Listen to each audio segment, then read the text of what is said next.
At 11:47 a.m. on November 29, 1943, Staff Sergeant Eugene Moran realized his airplane no longer existed.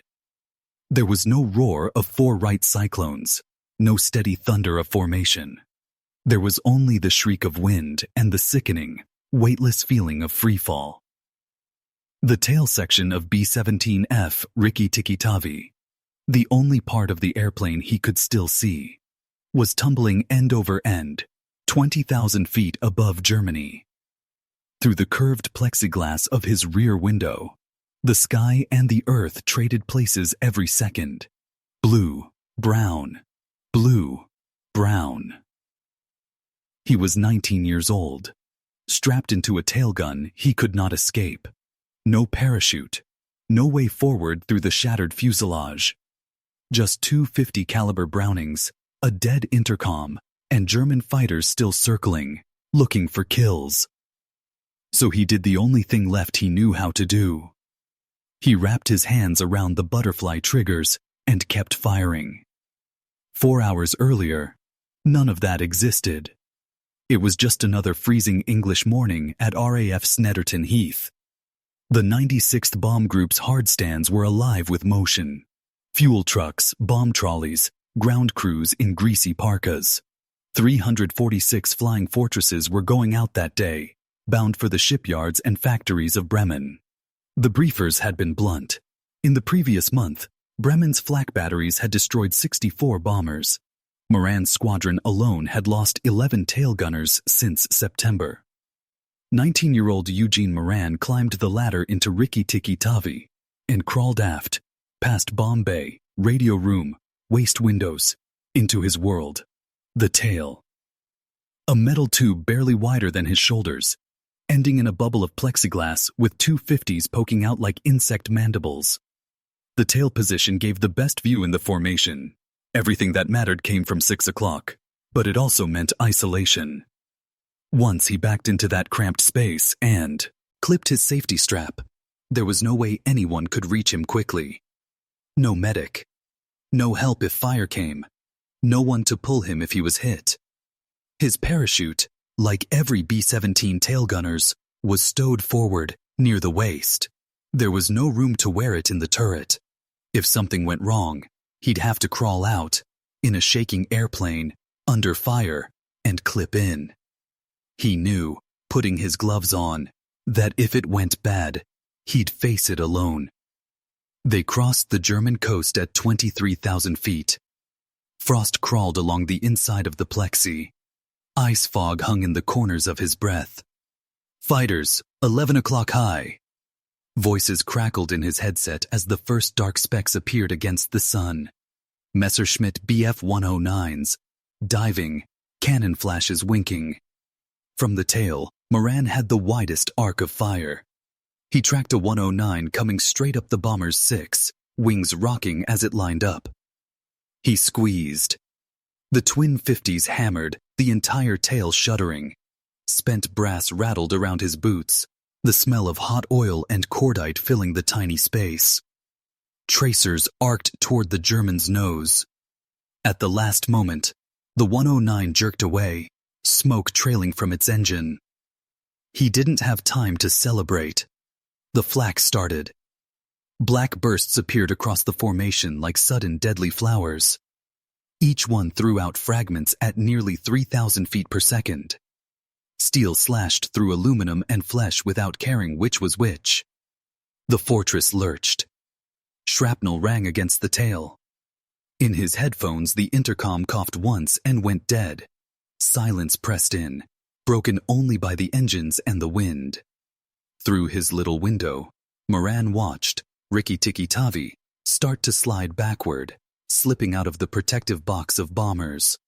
A wounded animal dropping out of the herd. The wolves closed in. Fighters came from above, below, dead astern. Cannon shells burst around the tail. Holes bloomed in the skin. He swung his guns left, then right, then center, firing in short, savage bursts, trying to keep them off his crew. Then the world came apart. A massive explosion rocked the airplane, forward of the waist. For a split second, everything glowed white-orange through the fuselage. The nose was simply gone.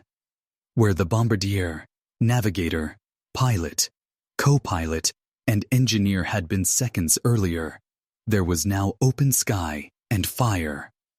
Another hit tore through the radio room. The waist gunners' voices, already faint over the dead intercom, vanished for good. 8 of his 9 crewmates died in that handful of seconds. All that remained was a burning midsection, a twisting spine of metal, and the tail where Moran sat. He felt something in the structure give way. A violent shudder ran through his harness. Then weightlessness. The tail tore free. One instant, he was part of a crippled bomber. The next, he was in a falling coffin. Noise became a continuous roar of air. The altimeter needle caught in his vision, unwound like a clock running backward far too fast. He tried reflexively to unclip his safety belt, to reach for a parachute that wasn't there. There was no space to turn, no time to crawl forward through jagged spinning metal. He was pinned into a tail cone dropping 4 miles out of the sky. Somewhere out in that chaos, German fighters were still around. He could see one, for a heartbeat, pacing his fall, sliding in behind the tumbling tail, nose guns flickering. Even falling, he was still a target. If he was going to die, he thought, he might as well die as what he was, a tail gunner. He seized the handles, wrestled the swaying guns onto the speck of a 109 closing in, and pressed the triggers. The 50s answered like they always had. Late, our accounts would say he hit one, that a German fighter broke off, trailing smoke, unwilling to stay in front of a madman falling from the sky who was still shooting back. Whether that's memory or myth hardly matters. What matters is this: at terminal velocity, with the earth rushing up, no parachute on his back, 19-year-old Eugene Moran did not freeze, did not curl up, did not surrender to gravity. He stayed on the guns. The tail section slammed into Germany a long, terrible minute later. It hit trees first, branches snapping like bones, then smashed into soft plowed earth. Metal crumpled, glass shattered. The world went black. When he came to, he was lying at an angle, half inside what was left of the tail. Everything hurt. There was blood on his face, in his mouth. He tried to move and lightning ran up his spine. But he was alive. German soldiers and farmers ringed the wreck a few minutes later, staring in disbelief at the kid they dragged out of a twisted tailplane that, by all logic, should have been a tomb. Some shook their heads. One, an older Luftwaffe NCO, looked from the bullet-torn sky behind them to the holes in his own unit's fighters and simply said, in accented English, "Schwanzschütze, very tough. Tailgunner, very tough." They took him away to a prison camp. The war ground on without him. He survived captivity, came home when it was finally over, and did what most men like him did. He tried to live quietly. He didn't talk much about the day he fell 4 miles without a parachute. Didn't talk much about cold aluminum and hot guns and watching his crew vanish in fire.